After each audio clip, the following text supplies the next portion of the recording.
Assalamualaikum warahmatullahi wabarakatuh. Kami di sini ingin menjelaskan tentang sintesis protein. Sebelumnya perkenalkan, nama saya Muhammad Ilmiah Kailah. Nama saya Medi Farnus Keviciel. Saya Muhammad Farlan Dianca. Dan nama saya Pramudia Bayu. Dan di sini saya akan menjelaskan apa sih itu sintesis protein. Sintesis protein, proses pembentukan protein di dalam tubuh yang dilakukan oleh RNA atas perintah atau kode dari DNA. Sintesis protein berlangsung di inti sel di dalam ribosom, organel sel yang ukurannya sangat kecil. Sintesis membutuhkan bahan bakunya, yaitu asam amino yang ada di sebelah sana. Asam amino dikode sepenuhnya oleh DNA. Hasil akhir sintesis protein adalah terbentuknya protein fungsional seperti enzim, hormon, keratin, dan hemoglobin. Dilanjut dengan teman saya. Oke. Nah, di sini saya akan menjelaskan tentang transkripsi. Apa sih transkripsi? Transkripsi itu adalah proses penyalinan informasi genetik dari DNA ke RNA. Itu terjadi di nukleus dan dikatalisis oleh RNA polimerase. Proses transkripsi melibatkan beberapa tahapan. Nah, tahapan yang pertama ada inisiasi. Inisiasi itu RNA polimerase melekat pada promotor DNA, pita ganda terpisah, dan sintesis mRNA dimulai di sini. Nah, yang kedua ada elongasi atau perpanjangan. mRNA memanjang sejalan dengan enzim RNA polimerase yang bergerak. Dan yang ketiga ada terminasi. mRNA yang dilepaskan dan enzim RNA polimerase lepas dari pita DNA template. Nah, habis itu setelah transkripsi molekul RNA yang dihasilkan oleh enzim RNA polimerase membawa informasi genetik dari DNA ke ribosom, tempat terjadinya translasi.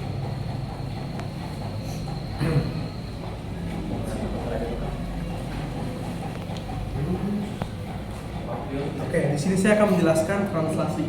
Apa sih itu translasi? Translasi adalah proses pembentukan protein yang terjadi di ribosom, di mana mRNA yang membawa informasi genetik dari DNA akan dibaca dan diterjemahkan menjadi urutan asam amino yang membentuk suatu protein. Proses translasi akan dimulai di mana mRNA membawa informasi genetik dari DNA akan dibaca dan diterjemahkan menjadi urutan asam amino yang menjadi bentuk suatu protein. Proses translasi memerlukan bantuan tRNA atau transfer RNA yang membawa asam amino ke ribosom dan mengikatnya dengan urutan kodon pada mRNA. Selain itu, proses translasi juga memerlukan faktor-faktor protein yang membantu ribosom selama proses pembentukan protein. Tahapan translasi dalam sintesis protein terdiri dari inisiasi, elongasi, dan terminasi. Yang pertama ada inisiasi. Inisiasi adalah tahap awal translasi di mana ribosom menempel pada mRNA dan membaca kodon pertama yang menandakan awal pembentukan protein. Yang kedua ada elongasi, yaitu tahap pembentukan rantai polipeptida di mana ribosom membaca kodon-kodon berikutnya pada mRNA dan menambahkan asam amino ke rantai polipeptida yang sedang tumbuh. Dan yang ketiga ada terminasi, yaitu tahap akhir translasi di mana ribosom membaca kodon stop pada mRNA dan melepaskan rantai polipeptida yang telah selesai dibentuk.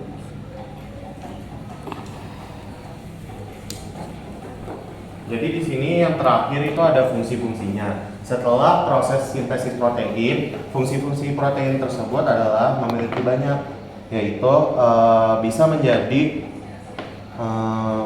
struktur sel, lalu mengatur metabolisme dan membantu sistem kekebalan tubuh.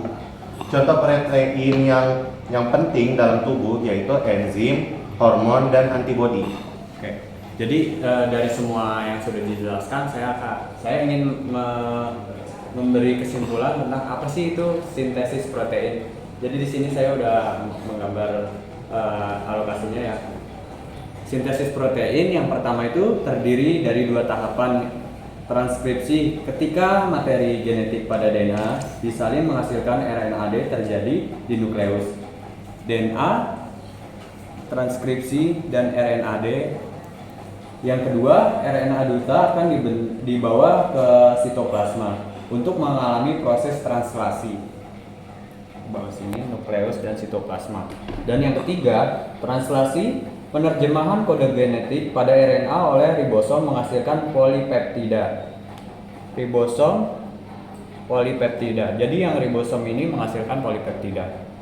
Dan yang keempat, dalam proses polipeptida dibantu oleh RNAT yang bertugas membawa asam amino.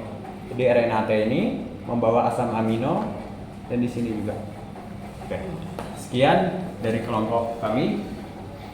Kami ucapkan wassalamualaikum warahmatullahi wabarakatuh.